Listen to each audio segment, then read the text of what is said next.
కేంద్ర మంత్రి కాకా వెంకటస్వామి వర్ధంతి చెన్నూరు ఎమ్మెల్యే కార్యాలయంలో ఘనంగా నిర్వహించారు. కాకా వెంకటస్వామి చిత్రపటానికి పూలమాలలు వేసి నివాళులర్పించారు కాంగ్రెస్ నాయకులు, కాకా అభిమానులు.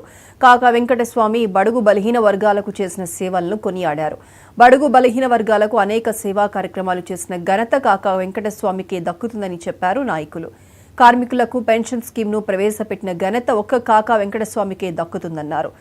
పేద బలహీన వర్గాల కుటుంబాలకు గుడిసెలు ఇప్పించి ఇంటి పేరునే గుడిసెల వెంకటస్వామిగా మార్చుకున్నారని కొనియాడారు.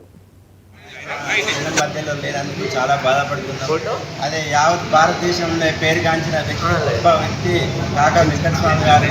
ఆయన గుడిసెల వెంకటస్వామిగా పేరు పొంది ప్రజాసేవకుడైనాడు. అదే పాటలో వంశీకృష్ణ మా ఎంపీ గారు అదే తాత బాటలో నడుస్తున్నందుకు చాలా గర్వపడుతున్నాం మేము. ఈరోజు కాకా వెంకటస్వామి గారు ఏదైతే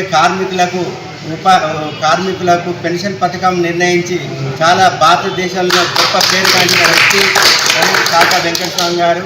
మనకు ఎన్నో సేవలు అందించి ఈరోజు మన మధ్యలో మన గుండెల్లో ఎప్పుడూ నిలిచేలాగా మనం స్మరిస్తూ ఉండాలని చెప్పి ఆయన పేరు కొనియాడాలి.